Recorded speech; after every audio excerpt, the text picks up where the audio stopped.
नमस्कार, स्वागत है आपका। आप देख रहे हैं हमारी खास पेशकश। मैं हूं आपके साथ सुमित झा। 11 मई 1857 को आजादी की पहली लड़ाई का बिगुल फूंका गया। इस आंदोलन को बहुत सफलता नहीं मिली थी, लेकिन इस आंदोलन ने दूसरे आंदोलनों के लिए लोगों में भूख जगाई। गुलामी की जंजीरों को तोड़ने के लिए महिलाओं ने चूल्हा चौकी को छोड़ दिया और अंग्रेजियत से लोहा लेने के लिए मैदान में उतर पड़ी। लेकिन उसी धरती पर आज कड़वी सच्चाई भी देखने को मिल रही है, जो हमें और आगे बढ़ने के लिए प्रेरित करता है।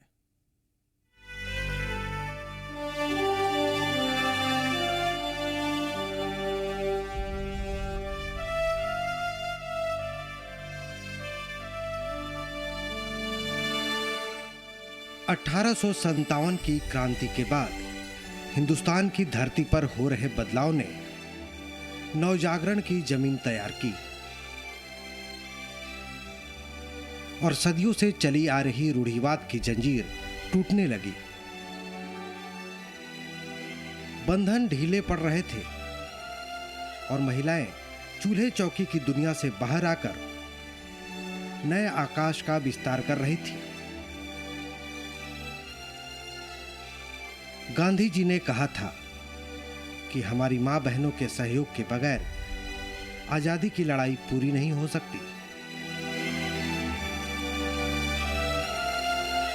जिन महिलाओं ने आजादी की लड़ाई को अपने साहस से धार दी, उनका जिक्र यहां लाजमी है।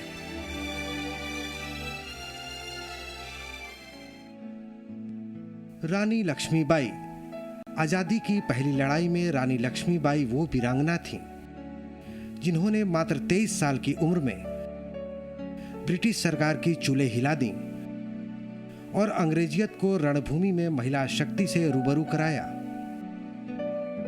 लक्ष्मीबाई ने जीते जी अंग्रेजों को झांसी पर कब्जा नहीं करने दिया और महिला शक्ति से लोहा मनवाया। अरुणा आसफ अली। 9 अगस्त 1942 को अरुणा आसफ अली ने ग्वालियर टंक मैदान में भारत का झंडा फहराकर भारत छोड़ो आंदोलन की अगुवाई की। काफी दिनों तक अरुणा ने भूमिगत रहकर आंदोलन चलाया। अंग्रेजों ने आसफ अली को पकड़ने के लिए 5,000 रुपये का इनाम भी रखा था, लेकिन वो पकड़ में नहीं आई। आजाद भारत में 1998 में अरुणा को भारत रत्न से नवाजा गया।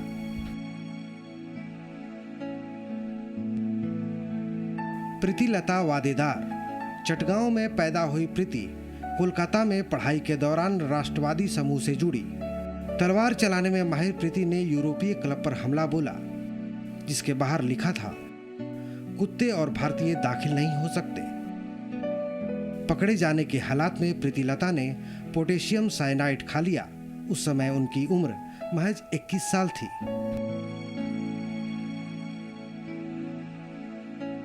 विजय लक्ष्मी पंडित। भारत के इतिहास में पहली महिला जो संयुक्त राष्ट्र संघ की पहली महिला अध्यक्ष भी बनी। आजाद भारत की पहला राजदूत होने का तमगा भी इन्हीं के माथे पर लगा। विजया लक्ष्मी ने मॉस्को, लंदन और वाशिंगटन में भी भारत का प्रतिनिधित्व किया।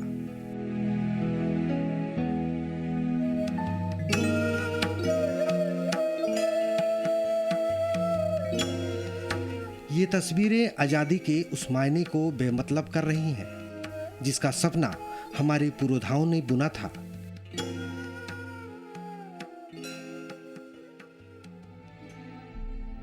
ये वो महिलाएं हैं जिन्हें उनके ही गांव के लोगों ने बेमौत मारा है। वजह है अंधविश्वास। राजधानी रांची की चकाचौंध से करीब 30 किलोमीटर दूर मांडर में 5 महिलाओं को मौत के घाट उतार दिया जाता है।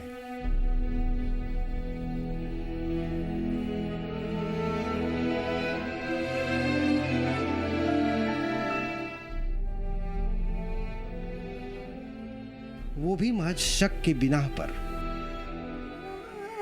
जिस तरह से हमने सदियों से सभ्यता को सींचा, वो सिसकियां लेगा ऐसी उम्मीद नहीं थी। 68 सालों बाद भी अगर देश में महिलाएं महज शक के आधार पर मारी जाती हैं, तो ये हमारी आजादी के मूल्यों का हनन है। ये कड़वी तस्वीर सच है, लेकिन आखिरी नहीं। समाज में सुधार की गुंजाइश है, लेकिन वो जज्बा अभी भी हमारे दिलों में बरकरार है, जो इन गांवों के फिजा में खौफ नहीं बल्कि खुशहाली लाएगा। महिलाएं मजबूत होंगी, मजबूत महिलाएं हर उस नाउमीदी को मात देंगी जो देश की नींव को पुख्ता करेगा। ब्यूरो रिपोर्ट, जी मीडिया।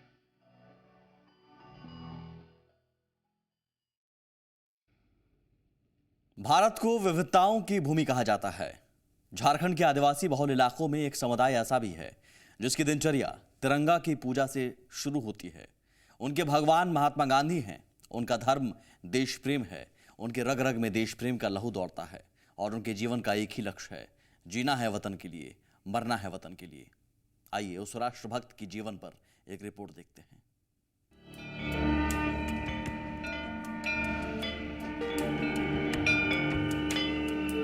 झारखंड में आदिवासियों का एक ऐसा समूह है जिसकी तिरंगे के प्रति अटूट आस्था है।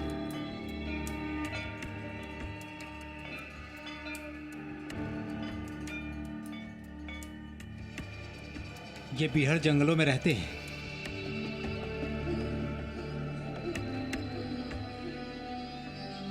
इनके आदर्श और भगवान महात्मा गांधी हैं।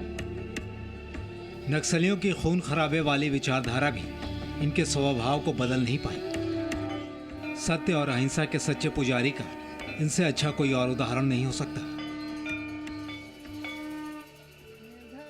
इन्हें टाना भगत कहा जाता है। झारखंड में इनकी जनसंख्या 80,000 के करीब है। ये गुमला, लोहरदगा, रांची, सिमडेगा और खूंटी जिले में रहते हैं। ये लोग अपने पूर्वज जतरा टाना के अनुयायी हैं। जतरा टाना गांधी जी के प्रति असीम आस्था रखते थे। तिरंगे के प्रति इनकी अगाध आस्था इस रूप में प्रकट होती है कि ये बीमार व्यक्ति को इलाज करने के लिए तिरंगा भिगोकर उसके पानी को दवा के रूप में देते हैं। इसे कोई भी अंधविश्वास कहेगा, लेकिन तिरंगा के प्रति इनकी आस्था कुछ ऐसी ही है। इनका मानना है कि उस पानी से बीमार चंगा हो जाता है। टाना भक्तों की टोली जब यात्रा पर निकलती है तो अपना खाना खुद बनाती है। ये ट्रेन के सफर के दौरान खाना नहीं खाती, पूरी तरह शाकाहारी है। उरांव जनजाति के टाना भक्तों की एक और विशेषता ये है कि ये आज भी नौकरी नहीं करते, क्योंकि गांधी जी ने अंग्रेजों की नौकरी छोड़ने का आह्वान किया था। मगर अब मुल्क आजाद होने के बाद भी ये गांधी जी की उसी सीख का पालन करते हैं। अंग्रेजी आंदोलन में टाना भगत लोग अपना जुटाव पहले से थे। उसके बाद में गांधी जी हम लोग के टाना पूर्वज के साथ जुड़े और कहे कि भगत जी आप लोग टाना जी हैं, आप लोग तिरंगा झंडा का पूजा कीजिए, तिरंगा झंडा का सेवन कीजिए, वो भी चरखा छाप का कीजिए। काहे कि तिरंगा झंडा जो है तीनों लोग का मालिक है। आकाश, पाताल और धरती, सारा चीज़ का मालिक है। इसलिए हम लोग वही मालिक के अंडर में हम लोग घूम रहे हैं, खेल रहे हैं। इसलिए तिरंगा झंडा के ही सेवन कीजिए। महात्मा गांधी के पद चिन्हों पर चलने वाले झारखंड के लगभग 80,000 टाना भक्तों के लिए आज भी हालात वही है जो गुलाम भारत में उन्हें झेलने को मिली थी। टाना भक्तों में बहुत सारे ऐसे परिवार हैं जिनकी जमीन ब्रिटिश हुकूमत ने नीलाम कर दी थी।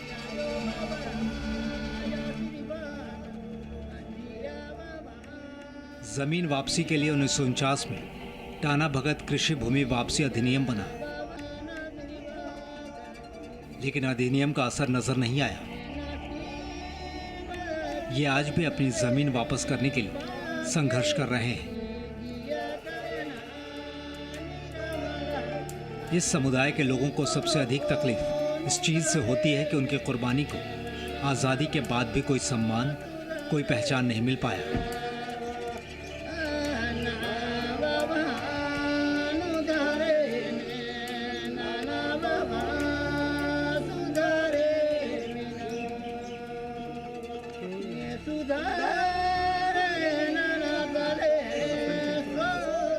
अंग्रेज के पीरियड में जो पूर्वज में बैठ पे गाड़ी बहुत खटुआता था, दूसरों का डोली बहुआता था, और उसी से मुक्त लेने के लिए अंग्रेज से लड़ाई किए। उस समय गांधी जी भी साथ दिए और कहे कि आप लोग को हम जो कहिएगा वो हम फ्री कर देंगे, ज़मीन का शेष हम आप लोगों को दिला देंगे, लेकिन अभी तक ज़मीन का शेष नहीं हुआ है।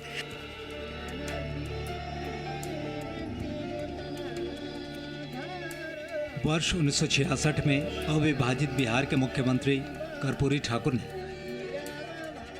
टाना भगत वेलफेयर बोर्ड की स्थापना की थी।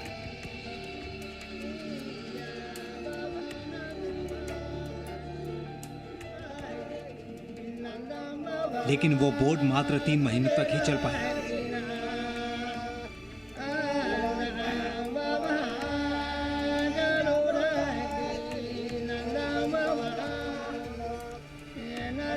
अलग झारखंड राज्य के गठन के बाद इन्हें उम्मीद थी कि इनका कल्याण होगा, लेकिन सत्य और अहिंसा के पुजारी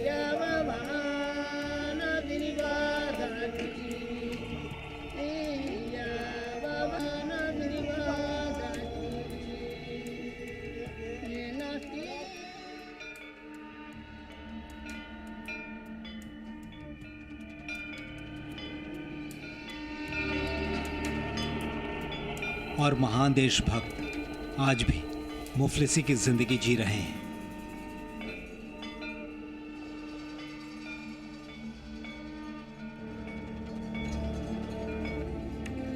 मनीष मेहता, जी मीडिया, रांची।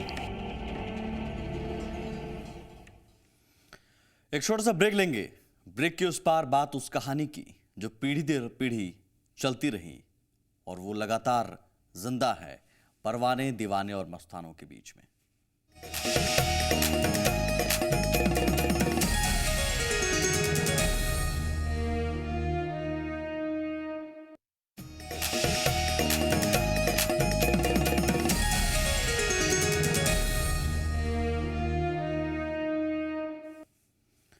अड़सठ सालों बाद भी आजादी के उस जंग की दास्तान जहन में ताजा है।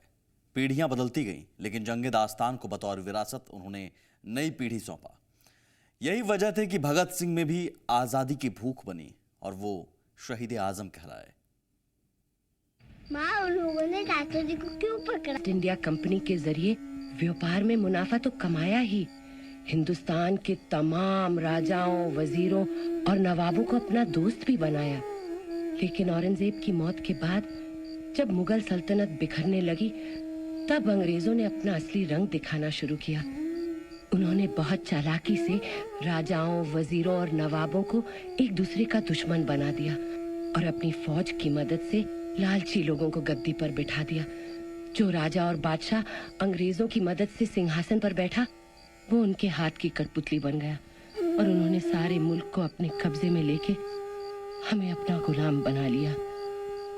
कुछ इस तरह एक पीढ़ी एक नई पीढ़ी को पिछली पीढ़ियों पर हुए जुल्म की दास्तां सुनाती है।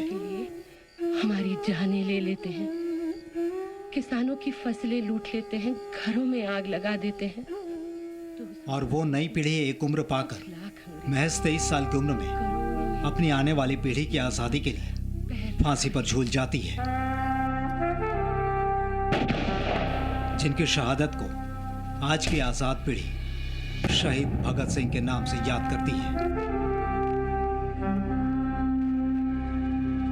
जी हाँ, उस बाल भगत सिंह को अगर उनकी मां अंग्रेजों के जुल्म की कहानी नहीं सुनाती, तो उस बालक के मन में करोड़ों और लाखों की संख्या के फर्क को लेकर उपजा एक सवाल एक क्रांति के रूप में बढ़ाना होता।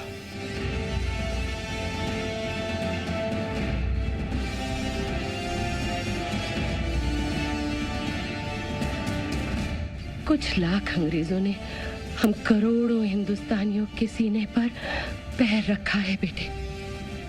लेकिन माँ, लाखों करोड़ों से कम होते हैं ना? हाँ बेटा।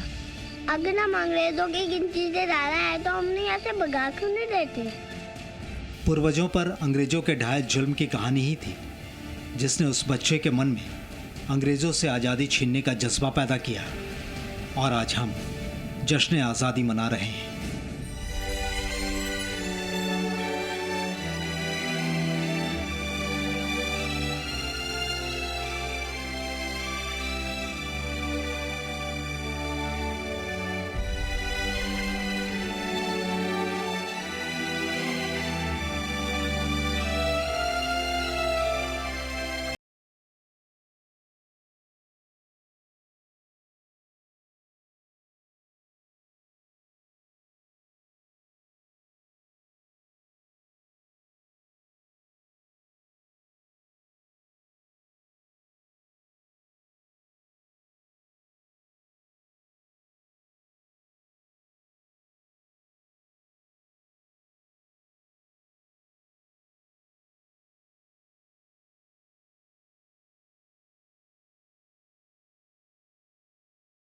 की परंपरा आज भी जारी है। जश्न आज़ादी के हर मौके पर आज़ादी से पहले से लेकर आज़ादी मिलने तक की दास्तां हर पीढ़ी को सुनाई जाती है। ज़रूरी है इन कहानियों को हर पीढ़ी सहेज कर रखे, उन गाथाओं के महत्व को समझे, वही जज्बा अपने दिल में बसाए रखे और आने वाली पीढ़ी को उन गाथाओं के बारे में बताए, उन्हें आज़ादी के मायने बताए जाए, ताकि आज़ादी के मौके पर जश्न के साथ दिलों में जज्बा भी पीढ़ी दर पीढ़ी कायम रहे। देखो कहीं बर्बाद न होवे ये बगीचा।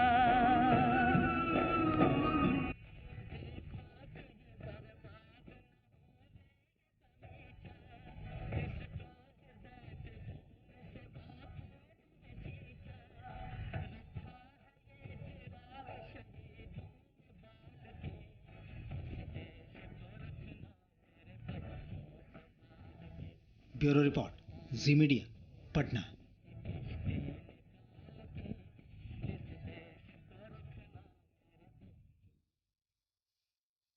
14 अगस्त 1947 की रात ने देश के इतिहास को बदल दिया। ये वही रात है जिसके बाद भारत में आज़ादी का उजाला हुआ। 14 अगस्त की रात को जब पूरी दुनिया सो रही थी तो हिंदुस्तान एक आज़ाद मुल्क के रूप में अपनी आंखें खोल रहा था। 14 अगस्त की आधी रात को आज़ादी की घोषणा हुई। देश जश्न में डूब गया, लेकिन आज़ादी मिलने के 24 घंटे पहले देश में क्या क्या हुआ उसका सच हम आपके सामने रखने जा रहे हैं। The time comes when we shall redeem our pledge, not wholly or in full measure, but very substantially. At the stroke of the midnight hour, when the world sleeps, India will awake to life and freedom. Hindustan को आजादी यूं ही नहीं मिली थी।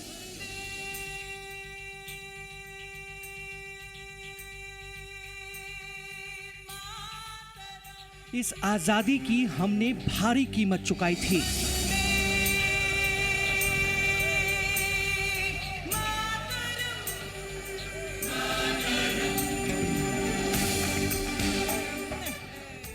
इसी आजादी के लिए हजारों महिलाएं विधवा हो गईं।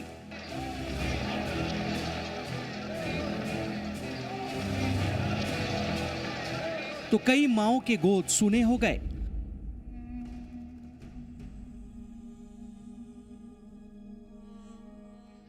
कई सालों के संघर्ष और लाखों लोगों के बलिदान के बाद मिली थी आजादी की खुशी।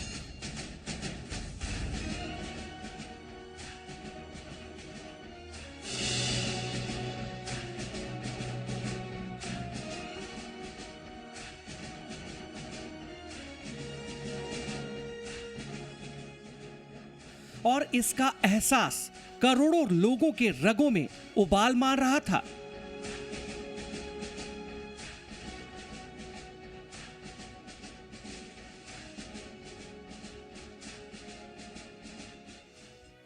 चौदह अगस्त 1947 की शाम से ही दिल्ली में झमाझम बारिश हो रही थी।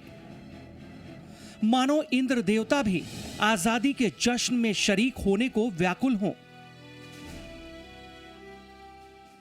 मूसलाधार बारिश के बावजूद लोगों की भीड़ आजादी के जश्न में शामिल होने रायसीना हिल्स की तरफ निकल पड़ी थी, जहां आजाद भारत के भावी संविधान बनाने वाली सभा की पहली बैठक होनी थी।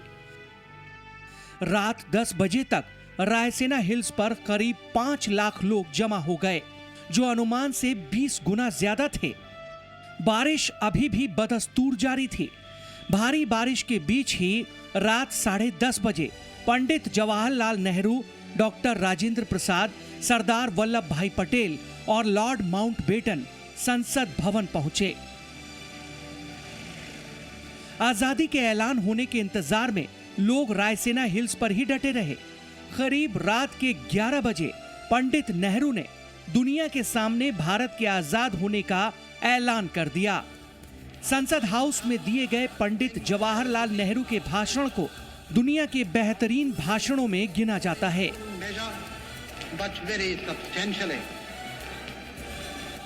खास बात यह है कि जब नेहरू जी ने यह भाषण दिया था तब वो किसी भी संवैधानिक पद पर नहीं थे। उसके अगले दिन यानी 15 अगस्त 1947 को वो देश के प्रधानमंत्री बने थे। The time comes when we shall redeem our pledge, not wholly or in full measure, but very substantially. At the stroke of the midnight hour, when the world sleeps, India will awake to life and freedom. करोड़ों लोगों का सपना पूरा हुआ था। लाखों लोगों की कुर्बानी रंग लाई।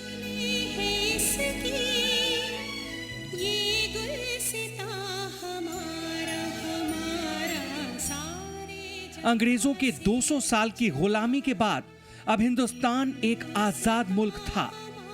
इस देश में एक नए पर्व की शुरुआत हो गई थी, आजादी के पर्व की। ब्यूरो रिपोर्ट, जी मीडिया।